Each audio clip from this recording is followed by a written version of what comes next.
मेरे दोस्तों, सबसे अहम चीज जो हम हासिल कर सकते हैं वो खुदा का फजल है। ये हमारे पास आता है, लेकिन ये बिला वजह नहीं आता। इमसाल 13-15 लोगों देखें कि यीशु के पैदाइश से 1000 साल पहले मुकद्दस मनसब को पहले से ही ये मालूम था और उसने इस तरह वजाहत की, फहम की, दुरुस्ती, मकबूलियत बख्शी है। मेरे भाइयों, खुदा पर फजल और आसान करता है और इस पर अपने तमाम फर्जंदों को बरकत देता है, उसके लिए दरवाजे खोलता है। लेकिन दगाबाजों की राह कठिन है। बेवफा होना इसके लिए मुआहदा करना है जिसके लिए आपको पैदा नहीं किया गया। और बहुत से लोग दुश्मन के साथ मुआहदे करते हैं। नहीं, ये कोई गुनाह नहीं है। आपको इसके बगैर इसके बारे में बात करनी है।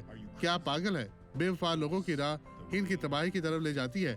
ये मुश्किल है भाइयों। वो अपनी जिंदगी बहुत से मसाइल के साथ गुजारेंगे। खुदावंद यीशु नासरी आपको बरकत दे। अब ये गवाही देखें। मैं बिस्तर पर लेटी हुई थी और 4 साल बच्ची जो हमारी पोती है वो खेल रही थी और उसने मेरी रीढ़ की हड्डी के ऊपर छलांग लगाई और मुझे बहुत दर्द हुई थी और फिर मुझे शदीद दर्द उठी और कल मैं इसी तरह खड़ी नहीं हो सकती थी, सिर्फ इस तरह झुक रही थी और मैं इस तरह झुक भी नहीं पा रही थी। जी, इस तरह नहीं। अब शुक्र है खुदा का, ठीक हूँ जी, अब ठीक तो हमें हूँ। दिखाएं पहले कैसे चलती थी। ये संजीदा है। जी, मैं इस तरह चल रही थी। अपने जिस्म को सीधा करें और मामूल के मुताबिक चले बहन। ये कितना खूबसूरत है बहन। यीशु की तारीफ हो।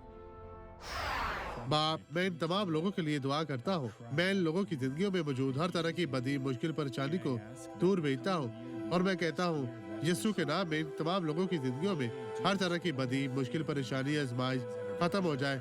और जो लोग नए साल में दाखिल होने जा रहे हैं, खुदावंद इनका नया साल खुशहाल हो, ये बरकत पाए, अजीम साल हो। यीशु के नाम में ये तमाम लोग जो है आगे बढ़ते जाएं, तरक्की करते जाएं, खुशहाली पाते जाएं। यीशु के नाम में मसीह यीशु नासरी आप तमाम लोगों को बरकत दे। आमीन। खुदावंद आपके साथ।